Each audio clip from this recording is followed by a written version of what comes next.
Hello, everyone. This is Chad Owen. Welcome to this week's podcast, and hopefully we don't have any outside distractions from who I will not name right now. But let's go and get right into it. What are we talking about today? We're going to talk about the power of internet presence, and I've heard this big time in your calls, and I've even heard you mention it in appointments before. Yes, you have. Where maybe they're having a hard time seeing you as an expert, or the perception is somehow it's off, right? And so you're able to bring in this. In all fairness, I mean, even if they just met me for the first time, they have every right to think that. Absolutely. And every right to feel that. And I'm not saying that that's anything done wrong on your end on the calls. Yeah. But there is a particular thing that I've heard you say before, and it always has to do with internet presence. When they have a hard time with trust, or they have a hard time... Or they're trying to pick between me and another agent. That's fair. Yep. That's fair. You're able to build your expertise by this. But it's the statement of Google Chad Owen Safe Money, Google Chad Owen Annuity. You'll see that I dominate the first Chad Owen many Retirement, pages. Chad Owen Annuity Expert. I mean, you Google that, you'll see I dominate the first 5 pages of Google. And you tell them that. And they do it. And it's funny because I actually often will do that in an appointment. And it doesn't matter whether, I know a lot of times you have to use a in private browser so it doesn't remember your search history, because obviously my name would pop up if I'm pulling up my website and everything. But I tell them, you do it on yours. You've never looked for me before. And then they do it with the other agent that I'm competing with. Can't find it. I always dominate more pages than they do. Yeah. And it's through a crazy amount of, now granted, I own a lot of companies. I have, I've been doing this for 17 years. Sure. Let's see, I'm very active on social media. Like I had a lady the other day, I left the house and she was full on Facebook stalking me.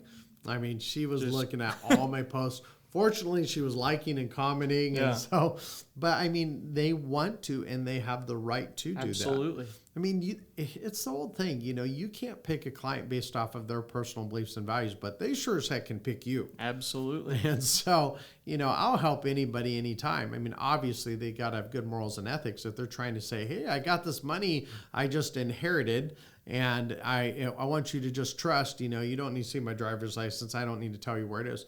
Now, of course, we got to do our suitability responsibilities, but they absolutely can choose to use me based off of what they think of me and what they see.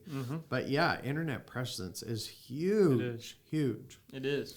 How do you build an internet presence? Well, part of it is don't have Chad Owen at yahoo.com or hotmail.com. That's fair. It's like, they're going to move 300, 500, 700,000 when you got a Yahoo or a hotmail.com or Earthlink, or what's the old school one?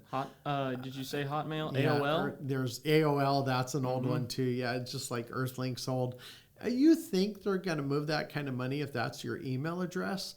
It just doesn't happen that way. Do you have a signature on your email, a professional signature? Do you have a good kit that you leave behind that has customized information and branded material in it? Or do you go to Office Max and stick your sticky sticker on a black folder? It's all those kind of things. And you say, well, what does that have to do with internet presence? Well, if they see that you look like a rookie, they're not going to even bother Googling you, Googling. There's some things you need to take care of first. Absolutely. So they see your professional signature, which we do all that, by the way, if you're part of our organization. And we even have branding packages. But the point is, we have the look. And then if they go to Google me, they'll see that I'm everywhere. Social media presence, LinkedIn, Instagram. I mean, really, it's Facebook, LinkedIn, Instagram are my 3 primary. But then throughout the years, I've written articles. Just the better. I remember the Better Business. I'm at, what's that called? Accredited. Nationally. Well, but I'm accredited with the Better Business Bureau, National Ethics Association. So let's see. You have Better Business Bureau, you have National Ethics Association, you have my websites, all of them, you have the social media pages. So that all brings my name to the attention in many more areas. So yeah, you've got to have that. Absolutely. And you've got to have it done well. That's key. And those were the two things that really came to my mind when I started thinking, okay, how do they do this? To be fully honest with you, I didn't think about kind of the prior steps of the branding and having that, because realistically, if you don't have that, they're not going to expect to see you on Google. You know, if you come in, you look a professional. We have a creative team, and it's kind of funny because I had this logo for one of my companies, and I was like, I love this logo. Still this day, I love this logo. But my creative team goes, yeah, that's kind of outdated. And then I pulled up this other website, and they go, oh, this website was made around this time, and they were dead on. Yeah. And I was like, man, I didn't realize how quickly something becomes outdated from look. And they even talk about what is this guy we brought on to run one of our companies. He goes, oh, this gold color is the color right now. You'll see a lot more sites with this right now. And oh, if you have Instagram, you want more of the white backgrounds, and that picks up a better algorithm with Instagram. And I didn't have a clue of any of this. Yeah, kind of. Yeah, it is. It's like I really know nothing about this, but I hire people. When I don't know, I hire people who do know. And I'm never going to be an expert in that. That doesn't matter to me. I'm not even real big into social media. A lot of times I do my post and I drop and I run. I just don't stay that active. But I'll tell you what, you get someone who's an expert in that area. They can help you out. Yeah, and then all of a sudden you find people hitting your website more because when they developed the website, they knew the right keywords to use and they used the right color scheme. And I mean, if I had my way, my colors would always be black, gray, and white. Yeah, that's true. Excuse me, black, gray, red, and white. Yeah, that would be my color scheme. Yeah. And they go, oh, no, you don't want that. You know, or you would for this particular thing, but not for that. And so it's so important that you get someone that is an expert in that area. Right. And the problem is really hard. This is why you use someone who's already been successful. You know, there are a lot of people out there that say they can throw together a website for $1,000. Yeah. No, you can't. Not a good one. Yeah. You can find a cookie cutter where they can use clip art and things like that. But if you want it done right, why wouldn't you want to spend a few $1,000, $5,000 or whatever it is? I don't even know what our branding practice is. Oh, it doesn't even touch that. Yeah, it's not that. Yeah. But you know they have doesn't touch what is that? It doesn't touch $5,000. It's lower than $5,000. Okay. Yeah. I don't know. It's not even $4,000. Okay. Yeah. So with that though, for everything. Sorry. That's it's like, see, I don't know, but I know when someone goes to my website, I'm not embarrassed. Right. I already know ahead of time they are going to see an incredible website. They're going to see real crisp, clean videos that I've created. They're going to see everything done well. And so I can't even think about, man, when I got started in this way back, I don't even remember what my website was like back then. I don't even think I had a website when I first got started. And I don't even know when my website started. I mean, it was it was a while ago, but I'd be curious on that to cross-reference that to your production as well. Yeah, I don't know how to even find out what that would be, but I know right now my clients can go on Google my name and they can see it's really clear who I am and what I do and why I do it and that I am professional. I can keep up with anybody because I've spent lots of money making sure it looks good, it looks professional, it's up to date. I mean, you have web formats that they go, oh, yeah, that was in the latter 2000s, or that was in the early 2000s, or that was in the early 2000 teens. Right. And I'm just like, how do you know that? They know. It's the look of the time. They know branding and marketing like I know annuities. Right. So it's true. Well, and those were the two things, just to get back to it, the website and the social medias. Those were the two things that I could think of right off the bat that I was like, you know what, if somebody has a really solid website and they've got, say, Facebook, LinkedIn, Instagram, that may be a tougher one with clients. That one may not be as much client facing because you're dealing with people in their 50s, 60s, it depends. 70s. We have a lot of agents that are life insurance people. They're Medicare. Everybody has a mom and dad usually that, oh, you know what, I just saw this. My mom and dad just talked to me about risk. I want something like, or man, I need some life insurance. There's always things you can do. There's Absolutely. Absolutely. Oh, sorry, I wasn't. No. Okay. No, that's it. No, I've got a few more things to add. I'm saying. That's all I had to say about that. he was abrupt, and I was like, wait, okay, did I do something? Yes, you did. I did. Anyway, I did it all. We're not going to talk about that right now. I was trying to think because I know your stance on things, right? And when you consider what is worth you spending your time on, you have to factor in what could I do in annuity production, in spite of this, if that makes sense, right? So bear with me here for a second. For you to come to that bridge of realizing, okay, I need a website. I need these social medias. I need these things.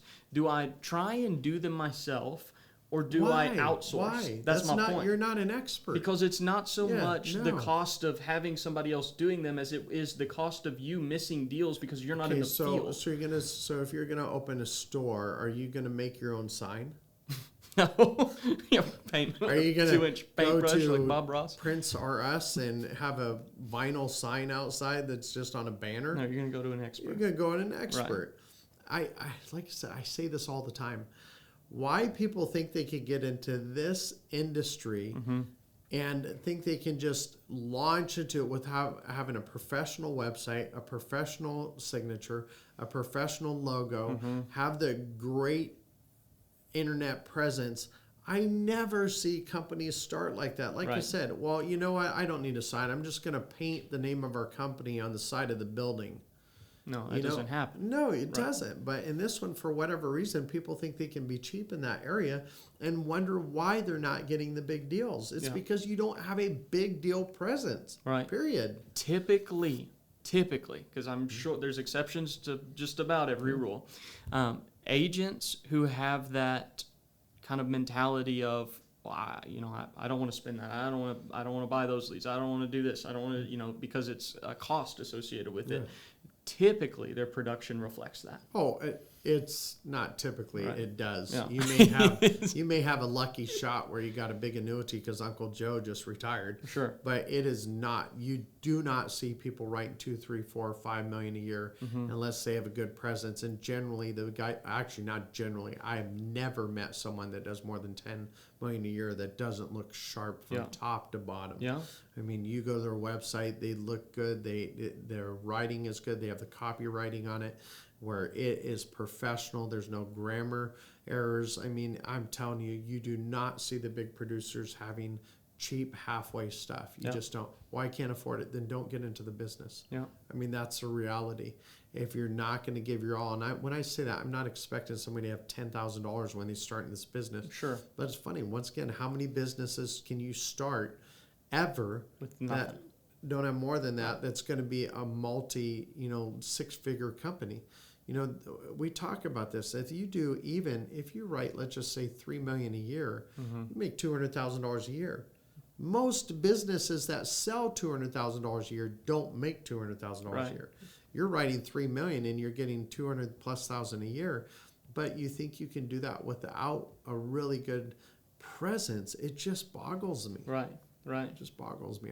I can't figure it out. If you want the effort, you need to put your money where your mouth is. And I use a scripture that says, where your treasure is, your heart is. So where you're willing to invest your money, if you're willing to invest in the appearance you have, then that's where your heart is. Sure. You want to look good for your clients. Now, side note there, obviously you want to prove that you are with your knowledge and your expertise, and you do provide the best products. But man, if you have the best products and they go to Google me or they go to Google the other agent, they're going to definitely, well, I just got a deal for that. I got a $300,000 deal. So I said, hey, just out of curiosity, Google my name in annuities and Google that guy's name in annuities. Right. He didn't even show up. Right. He wasn't even there. You couldn't even find a website for this guy. And I'm like, who are they going to put their business with? Yeah. Especially when you come in and you're actually solving the problem. Yeah. With a product that beats his. It's like it makes it a no-brainer decision. It is absolutely a no-brainer for the client. Now, it's even when you're running against someone, let's say you run against someone who has a really good web presence. Now, that happens. There's a few organizations around here that they do have a really good web presence. Sure. But then you come into the expertise. Oh, yeah. And so now it's not a matter of which looks better, which has a better presence, which one actually knows what's better for me. Right. But the internet presence, the web presence, the rapport, it goes so far when it looks good. Right. I mean, you go to Chad at ES Life and Annuity, Chad at. If you go to Retirement Realize Financial, Retirement Realize Agents Academy, if you go to Chad, I did it again, Eagle Shadow Life and Annuity, you go to all these places, you go to Increase You go to Heaven's Armory. These are all companies now, and you can see all the websites are up and running and great before we even start the company. Yeah. The new company we're working on right now is Heaven's Armory. The website's already up. Mm-hmm. So now if I'm out somewhere, I go, hey, just go check out my website. Yeah. So when you're looking at that, you want to have that presence up. So that way, when you go to a client, how about would it be if you go to a client, they're ready to move $500,000 with you, but then they go to look up your name and you're not existent, or they go to look up your website. What was the cost there? Yeah. Well, that's, it's interesting. So there's a cost of doing it. There's a massive cost to not doing it. That's the whole essence of you having somebody else call your leads. Why do you still call your leads? Because the cost is not whatever it costs you to give up the lead, the $350 for the lead. It's what if that person doesn't book an appointment and get it that you would. I'm telling you, there's so many people that says, why do you make your own calls? Because I know there's a lot of times I can actually get an appointment with that person who has $1 million that most people could not get an appointment with. It's just reality. This line. You ready? In this industry, it's not the cost of doing business that's most expensive. It's the cost of lost business. It's what you're not willing to do. Mm-hmm. I mean, it's like, you know what? If I have an opportunity to just tow a trailer full of cash, and that trailer weighs 19,000 pounds. Mm-hmm. If I hook up my little beat up car to it, I'm not pulling it anywhere. Mm-hmm. If I have a vehicle that's prepared to tow that kind of weight, then I get to take the money with me. But the thing is we actually get to take the money because we actually did something for the clients. We presented ourselves as professionals. Yeah. So really important. I want to throw in one last little statistic thing but it's not a true statistic. This was from an ex-broker. Okay. A guy who used to be a broker. Now he is selling safe money products. He is specializing in fixed indexed annuities. He told me one time, he said, Caleb, it was so easy to sell against life insurance agents that were selling annuities. He said because 80% of them were hacks and 15% of them didn't know what they were talking about. So there's 5% of you left. Did I make it? You made the 5%, Chad. Just barely, right? Yeah, you snuck in there. But that was a broker's perception of agents in this industry. 80% are hacks and 15% don't know what they're doing. Man, it is so true. It is so And it's a heartbreaking thing because I know that if an agent gets in this business, they want to help people. They do. They want to help the clients.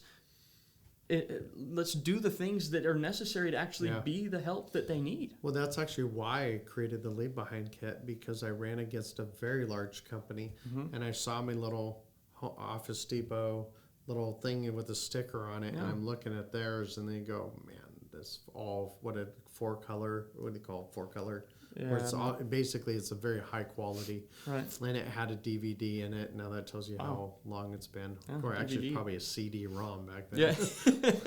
But it's funny, they had everything there, and I looked at mine and I looked at theirs. I looked at mine and I looked at theirs, and I'm going, God, I won't want to buy an annuity from me. And so I created that. And granted, this is however many years 15, ago, it's over a decade ago. It's actually probably 12 years ago, because I remember there was a while there was probably a couple of years I went with those black folders, and then all of a sudden I started seeing all these big brokerage houses coming up with really good brochures and really good literature, and I'm like, I am not going to be beat by those guys by the appearance I give. So that's awesome, Chad. Is that it? That's a great way to wrap today up. Awesome. Well, I hope this helps you guys, and you have a great day. Happy selling.